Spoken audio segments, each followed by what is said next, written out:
Welcome back to ABA Beyond the Data. I'm your host, Jay Burton, BCBA, and more importantly, the proud parent of two amazing boys who just happen to be on the autism spectrum. This podcast is designed especially for BCBAs and for other behavior professionals who are looking for continuing education credits. And it is dedicated to providing practical solutions to the practicing clinician. As we all know, ABA isn't just a bunch of graphs, data sheets, and acronyms. It's about real people, real families, and the real lives of the clients we work with. The perspectives you will hear in this podcast come not only from my years of clinical practice, but also from living this journey of being a parent with children on the spectrum. What you'll hear in this podcast is going to be coming from the latest research on the topics we cover, my personal professional reflections, and most importantly, a parent perspective that few working in this field can offer. And with the end goal of providing more practical strategies that you can actually apply to your own practice. But hopefully, it ignites something else beyond that. From this podcast, I am hoping that we can start conversations about the current state of our field and what we're going through as practitioners. And that's exactly what I'm hoping to have from today's episode, a point to start a conversation about the current state of our field. Today's episode is titled ABA in Decline, and I'll be honest, even just saying that feels a little risky, but it's a question that has been on my mind for years now, and maybe it's been on yours too. Has the quality of ABA really gone downhill? Are we actually seeing fewer skilled BCBAs and more low-quality clinicians out there? Or could it be that as a parent of kids that are receiving these services, I'm just paying closer attention to the details? Before I was a parent and I was just a clinician, my definition of quality was a clean line graph and good IOA data. If my data sheets were filled out, my inter-observer agreement was solid, and the programs looked tight, then I felt like I was doing a great job. But as a parent, my definition has shifted. Quality now means a therapist who shows up on time, who notices when my son is feeling tired or overwhelmed, who remembers what reinforcers actually work for him, and who treats him with dignity and respect. That's a different lens, and honestly, it makes me wonder if the field has truly changed, or if I have changed. Maybe my expectations have grown, or maybe, just maybe, the field's quality has gotten worse, and that ABA is in a state of decline. So in this episode, we're going to really dig in and try to answer that question. We'll look at the research and at the data, but also at the human side of this story. For today's episode, we'll be covering a lot. Honestly, this could be broken up into multiple episodes. So let's break this episode down. First, we'll ask the big question. Has quality of ABA really gone down, or have the perspectives just changed over time? Then we'll look at the explosion of BCBAs in the field. Has this rapid growth improved access, or just watered things down? And how much of this is being driven by investors pushing clinics to expand too fast, building walls and roofs, but forgetting the foundation? Next, we'll dive into the supervision and caseload sizes. The research is crystal clear. How often BCBAs supervise and how many cases they carry directly affect learners' outcome. We'll also talk about treatment fidelity, whether programs are actually being run the way they're written. Because when fidelity isn't tracked consistently, that's a big red flag for quality concern. We'll also cover burnout, because let's be real, if our clinicians are exhausted, unsupported, and hanging on by a thread, the quality of service is going to suffer. And finally, from there, we'll zoom out to the bigger picture, the organizational pressures that drive decision-making, billing requirements, staffing shortages, productivity goals. All of these shape what therapy looks like on the ground. And I'm going to be honest, guys, I had to dive deep for this research because there is simply not enough out there to pinpoint the overall quality of our field. Further research and analysis desperately needs to be done to properly understand the trajectory and trend lines of our field. It's a lot to cover, and it's not an in depth look at any single area. And the reality is that each of these sections could get an episode of their own. But by the end, I want us to be able to define what good quality ABA really looks like and to set out practical, realistic steps that we can take both as individual BCBAs and as a field to raise the bar. So buckle up, folks, because we're going to dive into a question that's part research review, part personal reflection, and part rallying cry. Whether you're a brand new BCBA, a seasoned supervisor, or a parent trying to make sense of the services your child receives, this is a conversation worth having. Because at the end of the day, quality ABA isn't just about data points or mastery percentages. It's about real kids, real families, and real lives. And that's what we're here for, to go beyond the data. Now, before we dive any deeper into today's topic, let me make sure you all understand how you get CEUs for listening to this podcast. It's pretty simple. You must listen to the entirety of this podcast. Throughout the podcast, I have randomly put 3 keywords that will be used when purchasing your CEUs. These keywords are the keys to accessing your continuing education units and fulfills the board's requirements to show that you were actually listening. Well, let's dive in, guys. And I think the first big question to ask is, was quality ever actually better? When I think back to the very beginning of my career, I can still picture the first clinic I worked at. It was one of those rare environments where everything just clicked. The clinic ran on the teach model, which meant kids worked in pods, rotated through schedules, and had targeted activities to complete in each location. Each pod felt like a small ecosystem, humming with structure and predictability. The BCBAs at this clinic were top notch. They didn't just throw us into sessions and wish us luck. They trained us thoroughly. Expectations were clear, systems were consistent, kids knew exactly where to go and what to do next, and staff felt supported. It really did run like clockwork. Back then, I thought this was what ABA looked like everywhere. I thought quality was the default. But as the years went on, I realized how rare that level of consistency and supervision actually was. In those early days, my definition of quality was pretty narrow. Quality meant good data collections, clear protocols, and hitting mastery criteria. If my graphs looked clean and IOA data was above 80%, I felt like I was on top of the game. I could brag about how quickly my learners were meeting targets or how many programs I had introduced in the last month. But becoming a parent, especially a parent of 2 boys on the spectrum, shifted my definition of quality.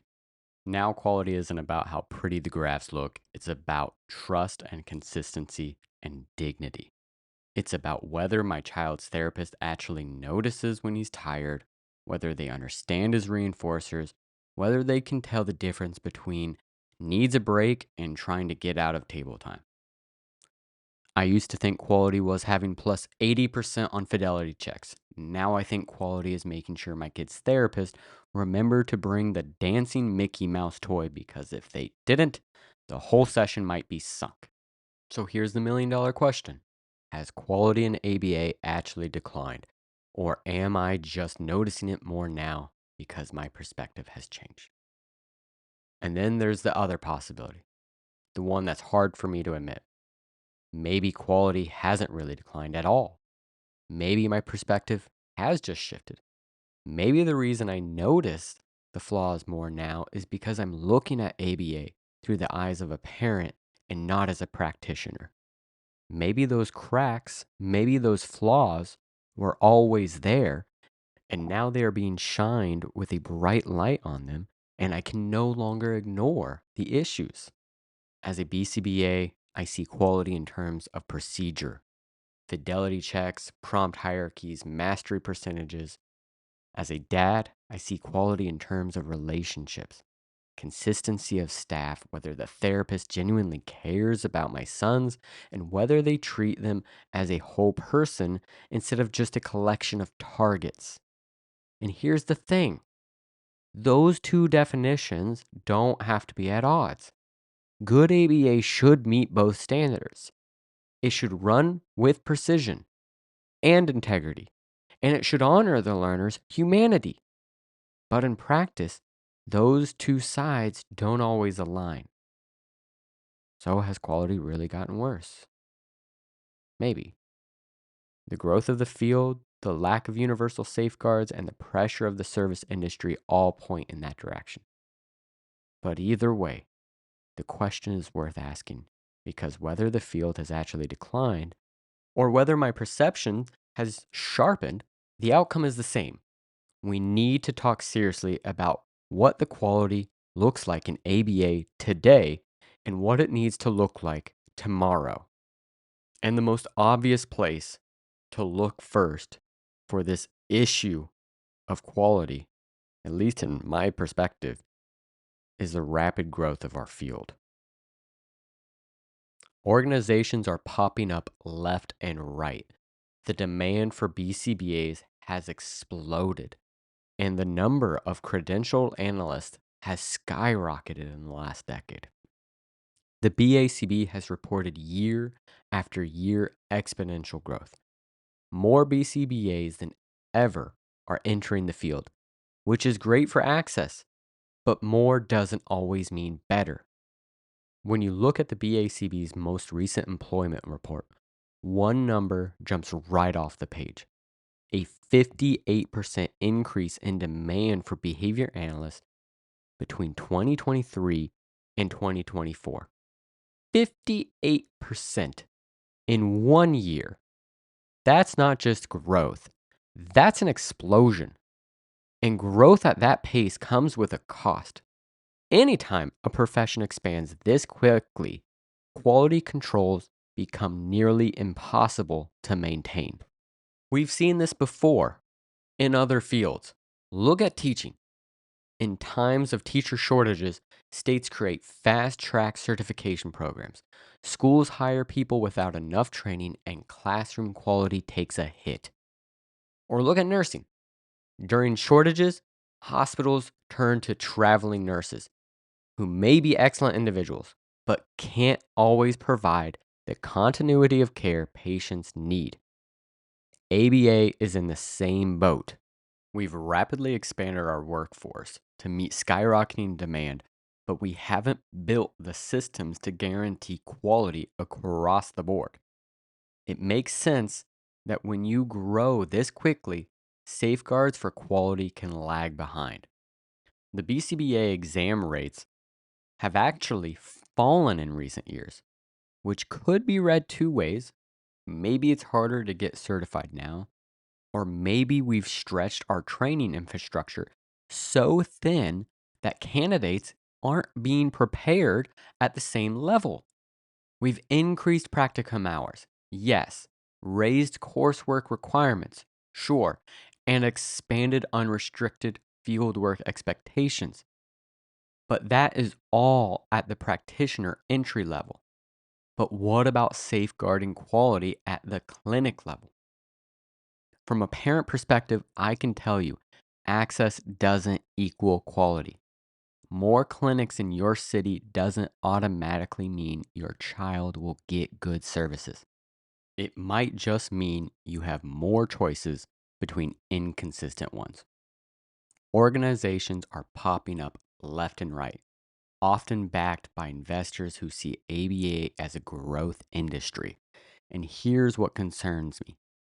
Many of these organizations are expanding faster than they're establishing quality standards. I've seen clinics open their doors, and before the paint is even dry on the walls, they're already announcing 2 or 3 more locations. That might sound impressive from a business standpoint, but from a clinical standpoint, it's a disaster waiting to happen, because instead of focusing on building one clinic that's consistent, well trained, and reliable, they're chasing scale. And to make matters worse, they're often filling key roles with people who are nowhere near ready for the responsibility. First year BCBAs, fresh out of grad school, still figuring out how to run a supervision meeting, are being promoted to clinic directors.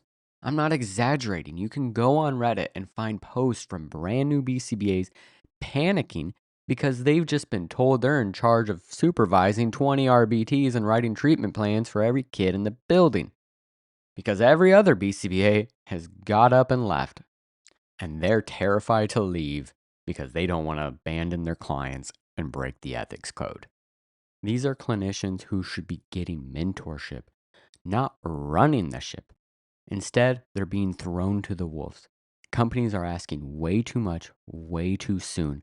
And the people who end up paying for the lack of support are the families and the kids we work with.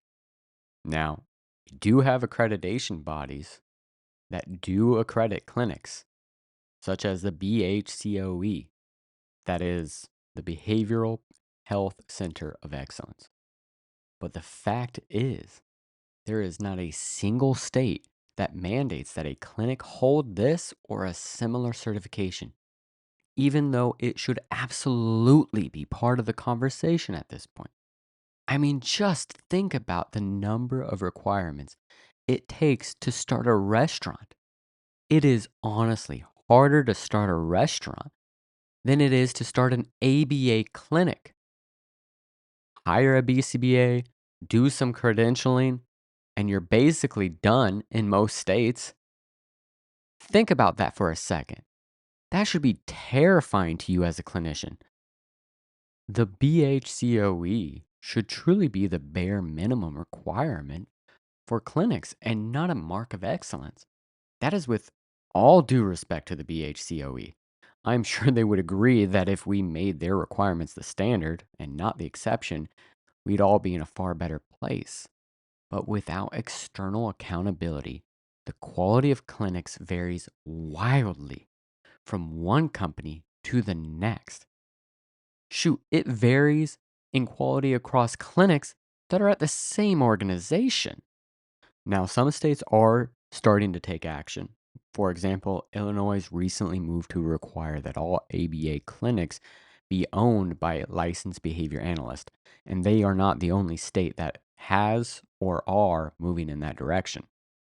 On the surface, that feels like a step in the right direction, keeping ownership tied to the people who understand the practice, not just investors chasing a healthcare market. But there are serious downsides to this model too. It could restrict access, limit growth, and create barriers for new providers trying to open quality focused clinics. Like most policy changes, it's complicated. Don't get me wrong, I applaud Illinois for that move. But that sort of policy assumes quality will be better because practitioners run the clinics. However, I think we can all think of a BCBA or two that we would rather never see be in charge of anything past making stimuli. And even that may be a little questionable for them. So now imagine that clinician that you don't even trust to make a token board. Imagine them running a clinic. Clinician owned doesn't necessarily equal better quality, though I will not argue with the principle of it. But at the end of the day, I would say external accreditation bodies are going to make a heck of a lot better guarantee of quality than just relying on practitioners to do the right thing. All right, guys, I'm going to pause right there. The first key word is growth. GROWTH. Growth. And here's the thing. Growth itself isn't inherently bad. In fact, it's evidence of how valuable ABA is seen in the larger healthcare system. Families are asking for it, insurance companies are reimbursing it, and universities are cranking out new graduate students to meet the need.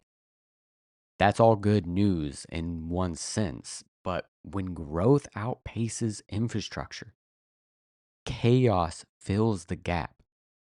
When building a house, if you lay the foundation carefully, put up the frame, and then expand room by room, you end up with a strong structure. But if you just start slapping rooms together because you want more square footage, eventually the house starts to wobble. And in ABA, I see a lot of wobbling right now. The irony is, in trying to increase access, we may actually be undermining quality. Because the more we stretch new BCBAs thin, the more corners we cut on supervision, the more we rush clinics to open without standards, the less likely we are to deliver the kind of therapy families actually need. And I'll be honest, I can't help wonder if this flood of new clinics is one reason I feel quality is slipping as a parent. When every corner of your city has a shiny new ABA sign, it looks like progress. But when you step inside and find undertrained staff, overworked supervisors, and high turnover, you realize that growth isn't the same as progress. So, what do we do with all of this? On one hand, we should celebrate growth. It means more families are getting connected to services. I'm not inherently anti large ABA organization or investors.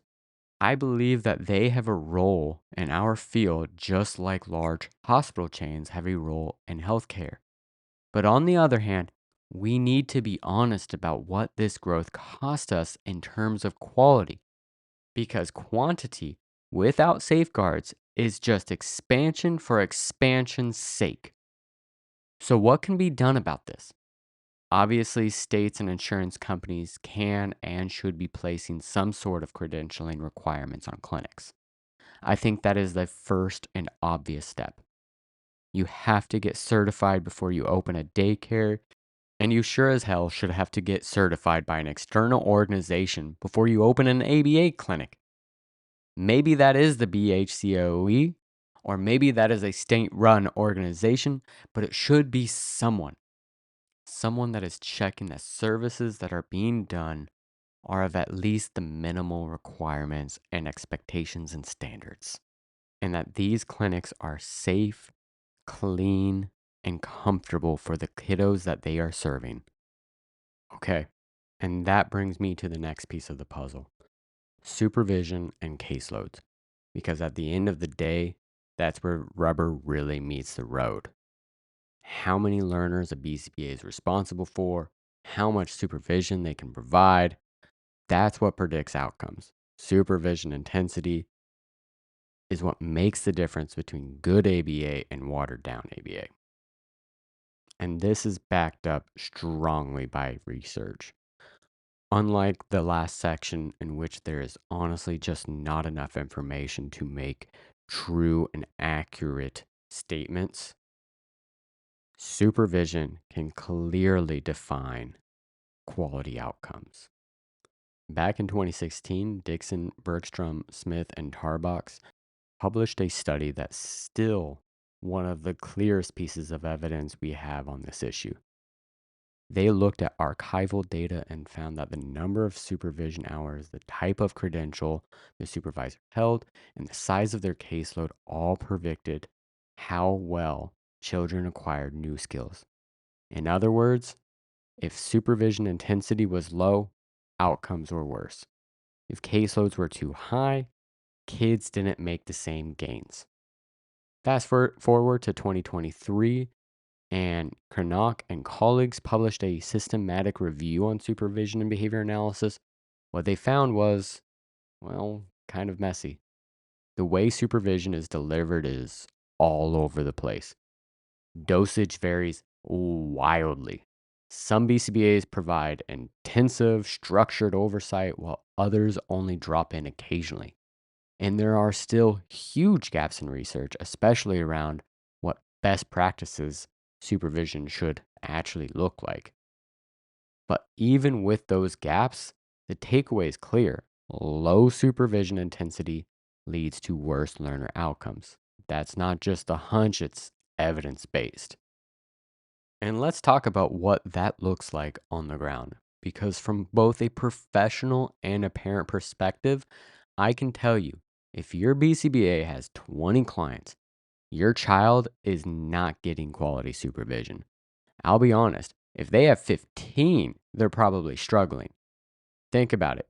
Each of those clients need an assessment, an individualized treatment plan, parent training, RBT supervision, progress monitoring, insurance updates, and crisis supports. And that's not even to mention the daily treatment notes that we have to write for every session.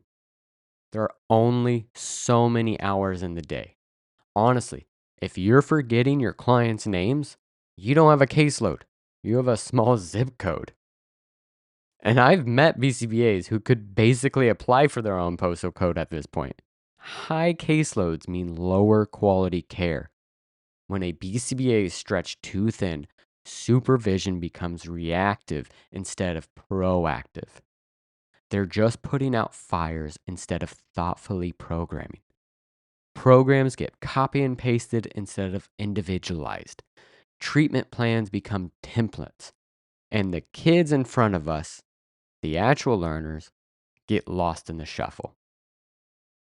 I've felt this tension myself as a clinician. There's this constant pull between the number of hours you want to devote to each client and the number of hours you're expected to bill. And as a parent, I feel the impact directly. If my BCBA is juggling 20 other families, I know my sons aren't getting the level of attention they need. It's not about the BCBA being lazy or uncaring. It's about them being human. There's only so much bandwidth to go around. So, what do we do about this? Well, let's talk about practical strategies because complaining without solutions doesn't get us anywhere. First and foremost, we should push back on overloaded caseloads. This one's tough because it means having uncomfortable conversations with organizations that want to maximize billing. But the data is on your side. You can point directly to Dixon 2016 and say, look, when caseloads are too high, outcomes drop. If you want quality, we need reasonable numbers, or else we're going to start seeing those families leave and you're going to start losing your bottom line. Second, advocate for quality supervision hours. Supervision shouldn't be the scraps left over once everything else is done. It should be baked into the treatment model. That means scheduled, protected time for BCBAs to observe, provide feedback, and support RBTs. CASP recommends between 10 to 20%. And let's be honest, too few organizations are even getting close to that number. I would say the common struggle I'm seeing in most organizations right now is they're struggling to hit the 5% requirement of the board, much less than the 10 to 20% recommendation by the Council of Autism Service Providers. Third, build supervision into the organizational structure. Too many companies treat supervision like an add on, something you do after the real work is done. But supervision is the real work, it's the engine that drives treatment quality. Organizations should have clear expectations for how often supervision happens and what it looks like and how it's measured. And let's not forget the role of mentorship here. New BCBAs especially need guidance, not just to protect clients, but to protect their own professional growth. Throwing a first year analyst into a caseload of 20, 15, or even 10 with no mentorship is setting them up for failure. And the same for their clients. From a parent perspective, this comes down to one simple question. Do I feel like my child's BCBA knows him? Do they understand his strengths, his needs, his quirks? Because if they don't, No amount of beautiful treatment plans or data graphs will make up for it. And you can't really know a child if you've only seen them once a month in a rush supervision session. The frustrating part is that we've known this for years. Supervision quality is one of the clearest predictors of outcomes, yet the same issues keep popping up. Overloaded caseloads, inconsistent supervision, a lack of structure. It's like we keep trying to build the house without pouring the foundation and are surprised when insurance organizations are ripping back payments because nothing has been done in sessions for months. Now, I don't want to paint an entirely bleak picture. There are organizations out there that are getting this right. Clinics that cap caseloads, that schedule supervision into every week, that pair new BCBAs with experienced mentors. And the outcomes in those places speak for themselves. Kids make progress, families feel supported, staff feel confident. That's what happens when supervision is prioritized. But until that becomes the norm across this field, we're going to keep struggling with quality. Because at the end of the day, ABA isn't about programs we write, it's about the people delivering them. And those people need guidance, feedback, and support. So if you're a BCBA listening to this, I'd challenge you. Take a hard look at your caseload. Are you really able to give each client the level of supervision they deserve? And if not, what conversations do you need to have with your organization? And if you're a parent, don't be afraid to ask questions. How often is my BCBA supervising sessions? How many clients do they have? What does supervision look like in practice? You have every right to know whether your child is truly getting the level of oversight that leads to good outcomes. Because supervision isn't optional, it's not extra. It's the thing that determines whether ABA is effective, ethical, and worth the time of the families to invest in. And honestly, for the insurance and companies to continue to invest in. And if we don't get it right, everything else, fidelity, outcomes, trust, falls apart. So yes, workforce growth matters, but supervision and caseloads, it's the piece we can't afford to ignore if we want ABA quality to mean anything. Well, if supervision and caseloads are the backbone of ABA quality, then treatment fidelity is the beating heart. You can have the most brilliant programs written, the most well-trained BCBA on paper, and the most eager of staff. But if the interventions aren't actually delivered the way they're designed, it's not really ABA. It's just something else. Back in 2021, Falakfarsa and colleagues, and I so deeply apologize if I pronounced that incorrectly, but they reviewed treatment integrity and applied behavior analysis, and what they found wasn't exactly reassuring. Fidelity was reported inconsistently across studies, often not at all. And when it was reported, the methods varied widely. Think about that. We've built a field around precision, measurement, and data collection, yet we're inconsistent about reporting whether we're even running interventions as planned. That's like a chef bragging about the nutritional value of a dish without mentioning whether they actually cooked it. Then in 2024, Morris and colleagues came along with the practical recommendations for measuring and maintaining fidelity. They laid out ways to build systems of quality assurance, regular checks, standardized measures, and ongoing monitoring. The message was clear: fidelity isn't optional, it's something that can and should be measured, just like skill acquisition or behavior reduction.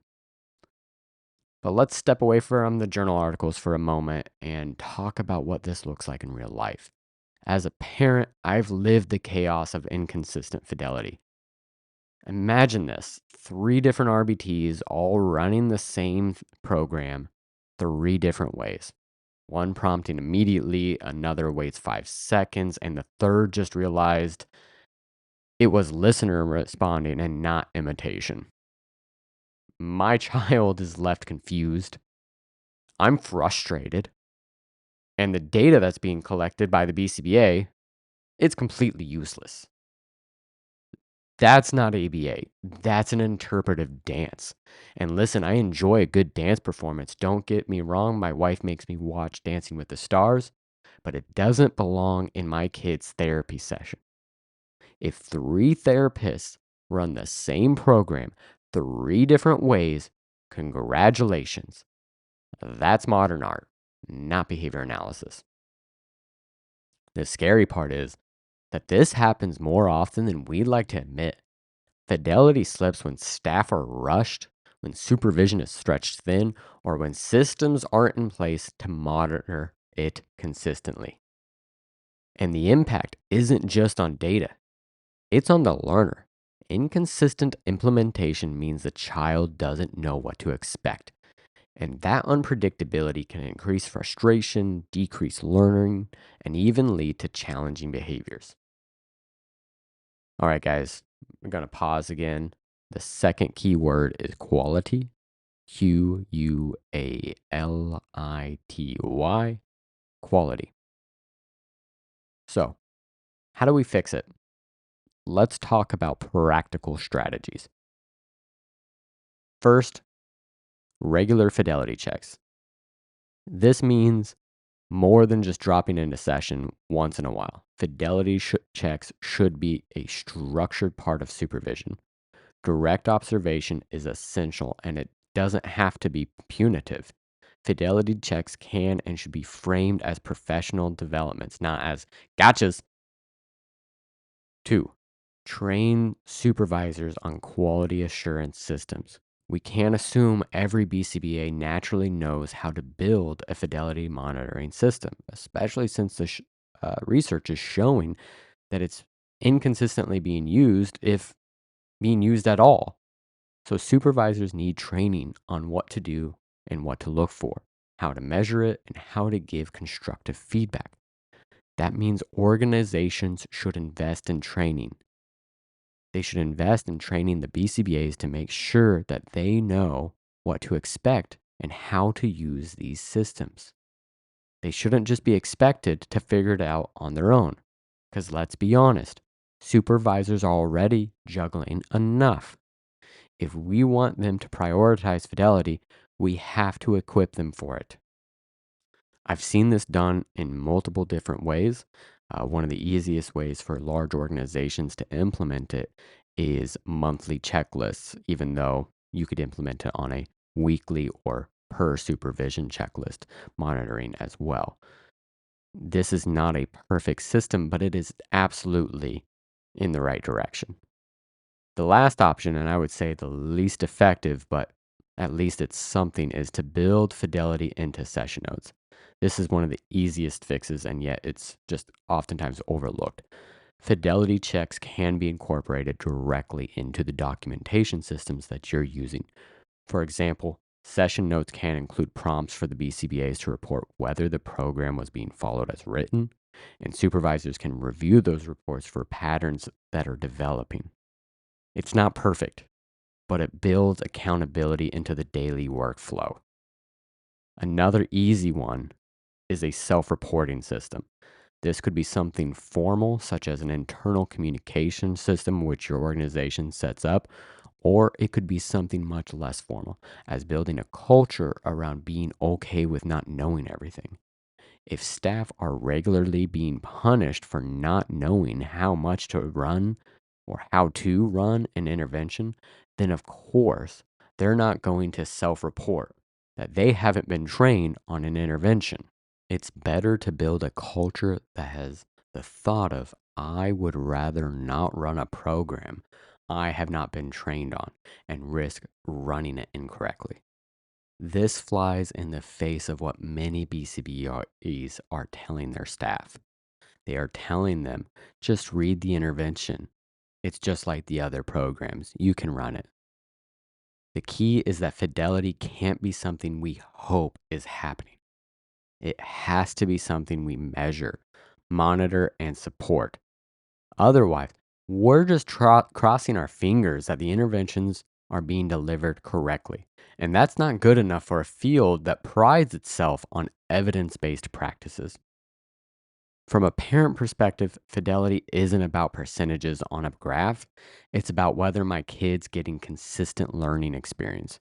If one therapist teaches him to say ball when shown a ball, but the next therapist lets him point instead, and the third accepts him just looking at it, then what exactly are we teaching him? Consistency is what allows skills to generalize. Without fidelity, the entire system breaks down. I think this is where we as a field need a bit of humility. We love to talk about data and science, but sometimes we act like fidelity is a given, when in reality, it's a constant variable that has to be safeguarded and constantly monitored. We can't assume programs are being run correctly. We have to check, and we can't assume staff will always be consistent. We have to support them with feedback and systems in place to monitor it. Because here's the truth: fidelity isn't glamorous. It's not fun. It's not exciting. It's not like writing a great treatment plan or doing a wonderful FA. Nobody's posting fidelity graphs on Instagram, right? But it's the quiet backbone of effective therapy. And if we ignore it, all the beautiful treatment plans in the world won't mean a thing. So here's my challenge. Whether you're a BCBA, an RBT, or a parent, make fidelity part of your vocabulary. Ask about it, measure it, support it. Because if we get fidelity right, everything else, data, outcomes, trust, they all start to fall into place. So build a culture that asks questions and prefers not to run a program they are not 100% certain about. Okay, and when we talk about quality in ABA, it truly is easy to get stuck on the fidelity, on the treatment integrity, on good supervision. But there's another factor that quietly shapes every single one of these. It's the well being of the practitioners themselves. Research has been sounding the alarm for years on this. In 2021, Solowick and colleagues found that high job demand combined with low resources creates the perfect recipe for burnout in ABA professionals. Then in 2023, another study from the same group followed BCBAs over time and confirmed it. Workload, lack of supervision, and inadequate supports are strong predictors of long-term burnout risks. In short, the way we currently structure work in ABA often sets people up to flame out. And when practitioners burn out, quality drops. It's that simple. Burnout leads to inconsistency, higher turnover, and lower treatment quality. Let me reflect on this as a BCBA. I've been there, stretched so thin that I was just running from fire to fire, barely able to catch my breath, much less provide thoughtful programming. In those times, I wasn't my best self. I wasn't writing my sharpest treatment plans. I wasn't giving my RBTs the level of coaching they needed.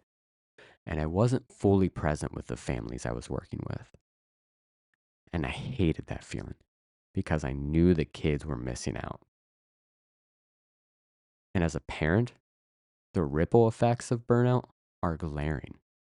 Every time a therapist leaves because they're exhausted, my kids feel it. Turnover means they have to rebuild trust with a new face, relearn routines, and cope with inconsistency. But it's not just a staffing issue, it's an emotional one. When quality staff leave, kids lose relationships that matter deeply to them. And honestly, families lose faith in the process. If my youngest was to lose his favorite therapist right now, there would be hell to pay. For both the clinic, because my son would be losing it, and from me. The first thing he says when he walks into the clinic is Roro, the name of the staff. I think sometimes in our field, we treat burnout as a personal weakness. Like the problem is the individual who couldn't handle it. But that's nonsense. Burnout is not about personal toughness, it's about systemic demands that are unsustainable. If you build a system that rewards overwork, undervalues staff, and ignores well being, you will get burnt out over time. If your RBT cries in the car before sessions, treatment fidelity might not be the biggest problem right now. And let's be honest, if you've worked in this field long enough, you've either been that person crying or in the car, or you've been the one patting that person on the back when they've come back. So, what do we do about it? Burnout won't fix itself. We have to build structures that protect practitioners' well being. Here are a few practical strategies that we could do. First, we could normalize mental health and wellness and check ins with the staff. This should be as routine as fidelity checks. Supervisors and organizations need to treat wellness as part of the job. Not because we're trying to pathologize staff, but because healthy, subordinate staff deliver better services. That might mean providing EAP support, offering reflective supervision, or simply creating space for staff to say, I'm struggling without fear of punishment, such as losing their hours or losing a case that they're happy to remain on. Second is to build more sustainable caseloads. We've already talked about caseload size in terms of outcomes, but it matters just as much for staff well being. You can't expect quality supervision and quality programming if an analyst is buried under 25 clients. Sustainable caseloads mean analysts can breathe and show up for both their staff and the families they are working with. Number three is give RBTs real career growth support. Turnover at the technician level is brutally high.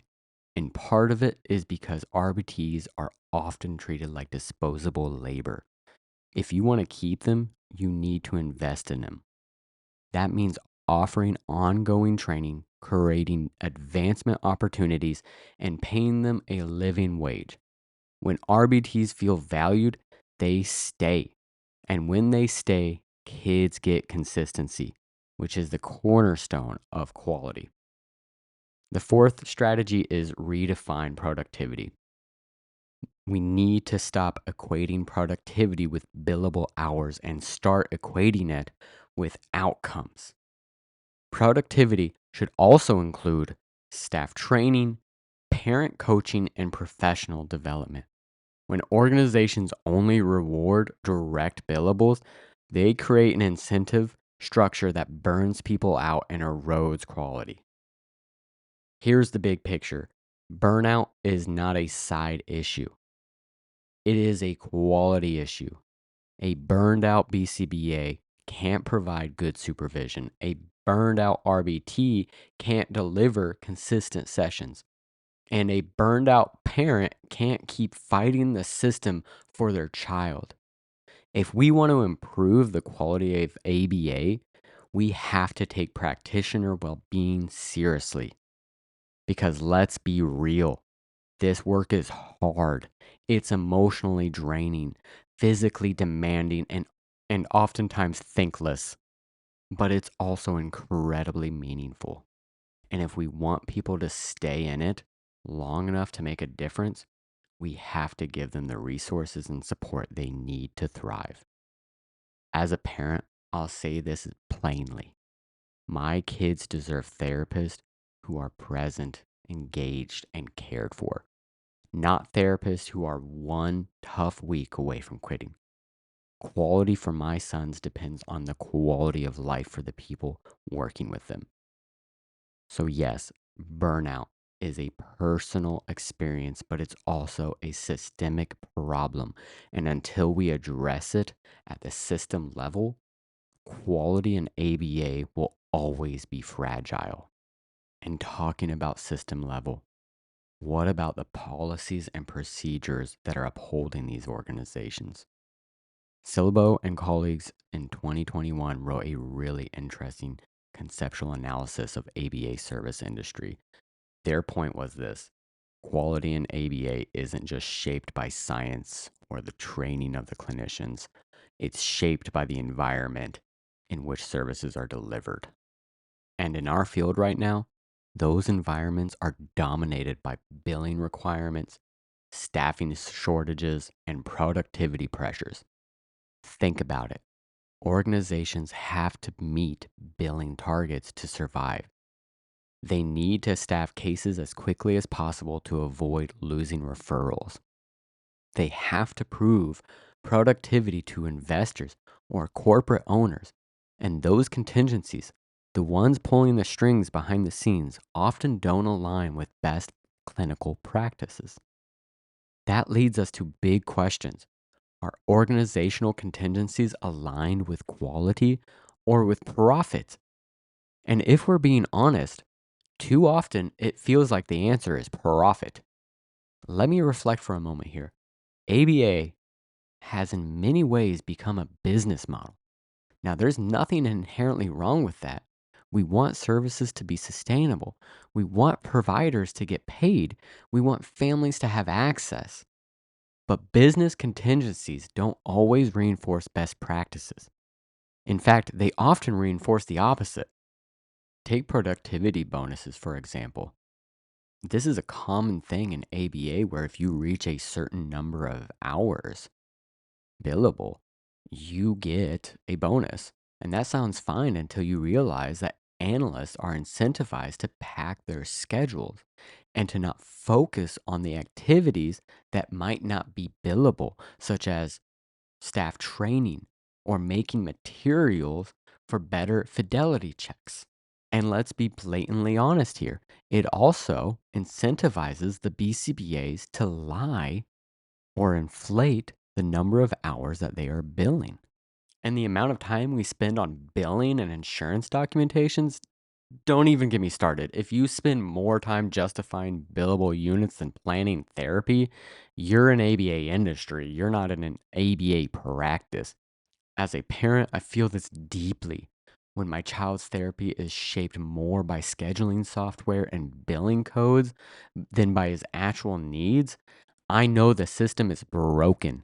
It's not the RBT's fault. It's not even always the BCBA's fault. It's the system that has made productivity more reinforcing than quality. Here's an example: a clinic that pushes to fill every open hour of a child's authorization, regardless of whether it's clinically appropriate. That motive is clear. More hours billed equals more revenue. I've seen 4-year-old kids being held up until 7, 8 at night because the organization is pushing scheduling to get more hours done. But what's lost is whether those hours are sustainable, whether they respect the child's needs, whether they actually promote learning. I would rather my son have 10 hours of consistent good therapy than 40 hours of chaos of just throwing in random RBTs just to fill the schedule and get the billable hours. So, what's the solution? We can't just say business bad, clinicians good. We need to find ways to align organizational contingencies with best practice. That means setting realistic productivity expectations. Productivity should include supervision, staffing, training, and parent support, not just direct billable hours. It should be measuring quality, not just hours. Organizations should track fidelity, supervision, intensity, and outcomes, not just utilization rates. It means supporting staff retention. When organizations value stability over short term revenue, kids get consistent providers and families feel secure. And finally, making clinical leadership central. Decisions about caseloads, training, and hours should be guided by clinicians, not just finance teams.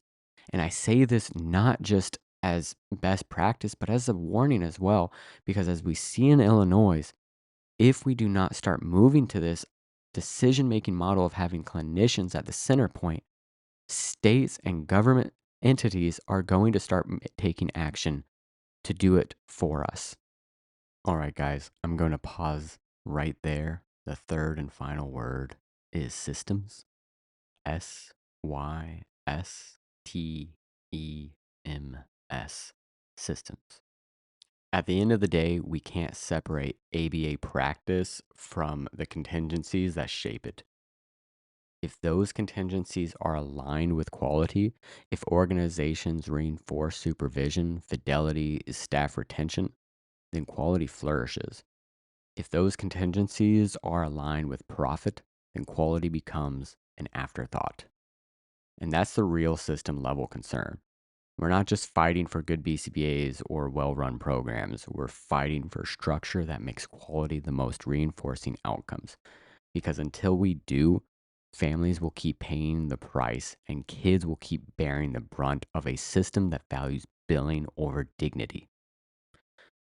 We've covered a lot of ground in this episode, and I want to leave you with some clear takeaways because if there's one thing I know, it's that quality in ABA isn't going to magically improve on its own.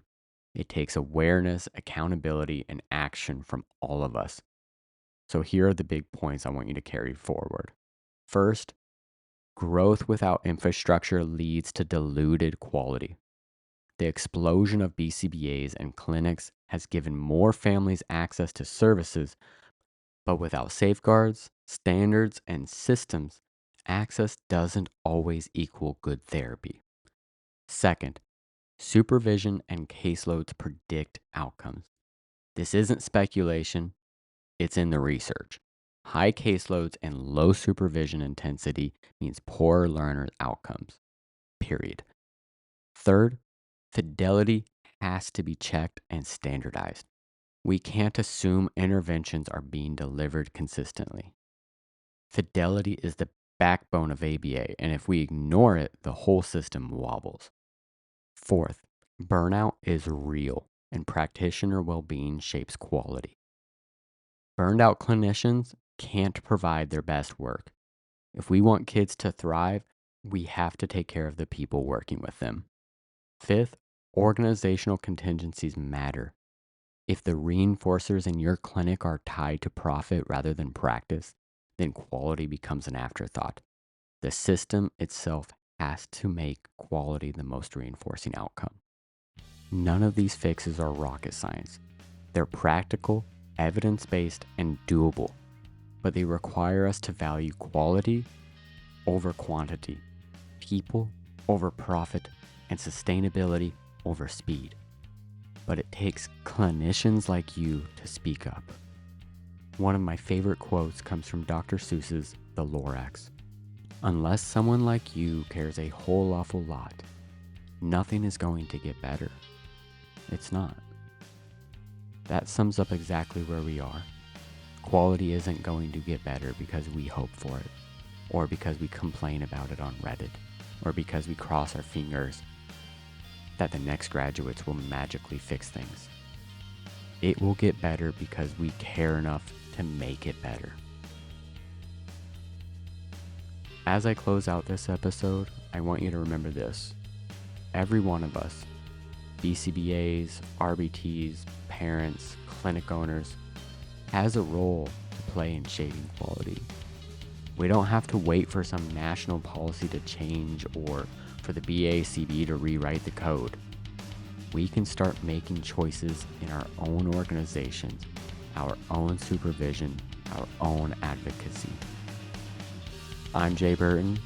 Thanks for joining me, and thanks for going beyond the data.